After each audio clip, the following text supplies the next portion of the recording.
अभीरा के गैरेज के आगे अरमान की गाड़ी आकर अचानक रुक जाती है। शाम का वक्त है, हल्की हल्की हवा चल रही है और गैरेज के बाहर टंगी ट्यूबलाइट की रोशनी में धूल के कण चमक रहे हैं। लेकिन यह कोई साधारण मुलाकात नहीं है। अरमान यहाँ किसी काम या मीटिंग के लिए नहीं, बल्कि अपने टूटे दिल को संभालने आया है। वह अपनी अभीरा के पास आया है, अपने गम मिटाने, अपने दिल का बोझ हल्का करने। लेकिन किस्मत को शायद कुछ और ही मंजूर है। गाड़ी से उतरते ही उसका सिर चकराने लगता है, कदम लड़खड़ाते हैं और कुछ ही पलों में वह वहीं बेहोश होकर गिर पड़ता है। जी हाँ दोस्तों, अब कहानी में बड़ा मोड़ आने वाला है, क्योंकि इस बार अभीरा ही अरमान को संभालेगी। ये रिश्ता क्या कहलाता है का आने वाला ट्रैक बेहद इमोशनल, ड्रामेटिक और दिल को छू लेने वाला होने वाला है। जहाँ एक तरफ नफरत की दीवार खड़ी है, वहीं दूसरी तरफ अधूरा प्यार अब भी सांस ले रहा है। आपको बता दें कि वैलेंटाइन डे के खास मौके पर अरमान और अभीरा की मुलाकात तय होती है। यह मुलाकात सिर्फ इत्तेफाक नहीं, बल्कि एक ज़रूरी मीटिंग का हिस्सा है। अरमान की गैरेज के ऑनर से अहम बातचीत होनी है और उसी सिलसिले में अभीरा भी वहां पहुंचने के लिए निकलती है। लेकिन जिंदगी हर बार सीधी राह नहीं देती। अचानक कुछ खराब गाड़ियां गैरेज पर आ जाती हैं। ग्राहक परेशान है और जिम्मेदारी अभीरा के कंधों पर आ जाती है।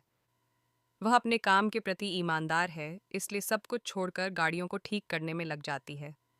इसी चक्कर में उसे देर हो जाती है। उधर अरमान इंतजार कर रहा है, लेकिन अब वह पहले वाला धैर्यवान और समझदार अरमान नहीं रहा। हालात ने उसे गुस्सैल, जिद्दी और एटीट्यूड से भरा बना दिया है। उसे इंतजार से नफरत होने लगी है। उसे प्यार के नाम से भी चिढ़ होने लगी है। उसके दिल में दर्द है, लेकिन वह उसे गुस्से की चादर से ढककर रखता है।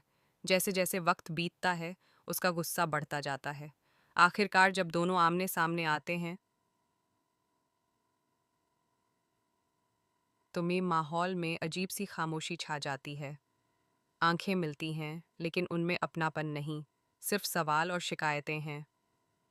बहस शुरू होती है, तकरार बढ़ती है और अचानक दोनों का संतुलन बिगड़ता है। वे पास ही बने पूल में गिर जाते हैं। पानी की छींटें उड़ती हैं और कुछ पल के लिए वक्त जैसे थम जाता है। उस पल में वे सब कुछ भूल जाते हैं। नफरत, तकरार, गलत फहमियाँ, बस दिल की धड़कनें सुनाई देती हैं। लेकिन यह पल ज्यादा देर टिकता नहीं। जैसे ही उन्हें याद आता है कि वे क्यों अलग हुए थे, दोनों के चेहरों पर फिर से नाराजगी लौट आती है। मीटिंग के दौरान माहौल और भी गंभीर हो जाता है। रीडेवलपमेंट का मुद्दा उठता है। अभीरा साफ शब्दों में कहती है कि वह विकास के खिलाफ नहीं है, लेकिन उसे भरोसा चाहिए। उसे गारंटी चाहिए कि दुकानों और घरों का नुकसान नहीं होगा। जिन लोगों की रोजी रोटी इन जगहों से जुड़ी है, उनका भविष्य सुरक्षित रहना चाहिए। वह यह भी शर्त रखती है कि जब तक नया निर्माण पूरा न हो जाए, तब तक किराए के मकानों का खर्च सामने वाली पार्टी उठाएगी। लेकिन अरमान का गुस्सा फूट पड़ता है। वह कागज़ों को फाड़ देता है और ऐलान करता है, मैं तुम्हें वहां से जड़ से उखाड़ दूंगा। तुम्हारी ज़मीन, तुम्हारी प्रॉपर्टी, सब कुछ छीन लूंगा। तुमने मुझे जो दर्द दिया है, उसका हिसाब ज़रूर होगा। उसके शब्दों में सिर्फ गुस्सा नहीं, बल्कि टूटा हुआ दिल भी छिपा है। इसी बीच कहानी में एक और बड़ा ट्विस्ट सामने आता है। क्रिश अब भी अपनी असलियत नहीं बदला है। वह पर्दे के पीछे किसी और के लिए काम कर रहा है। उसका मकसद सिर्फ तान्या का भरोसा जीतना था, ताकि वह उसके ऑफिस में जगह बना सके। वह पोदार और तान्या दोनों के बिजनेस पर नजर गड़ाए बैठा है। उसका प्लान है कि सही समय आने पर वह सब कुछ अपने कब्जे में लेकर उन्हें बर्बाद कर दे। उधर अरमान अपने दर्द को शराब में डुबोने की कोशिश करता है। वह इतना ज्यादा पी लेता है कि खुद पर काबू खो बैठता है। दिल में अभीरा के लिए प्यार अब भी है, लेकिन अहंकार और नफरत उस प्यार को बाहर आने नहीं देते। आखिरकार वह गाड़ी चलाते हुए सीधे अभीरा के गैरेज के सामने आकर रुकता है। जैसे ही वह उतरता है, उसकी नज़र धुंधली हो जाती है। अचानक सामने से एक गाड़ी निकलती है। वह संतुलन खो देता है और ज़मीन पर गिरकर बेहोश हो जाता है। अभीरा, जो हमेशा कहती थी कि वह अपनी ज़िंदगी से अरमान नाम को मिटा देना चाहती है, जब उसे इस हालत में देखती है तो उसका दिल पसीज जाता है।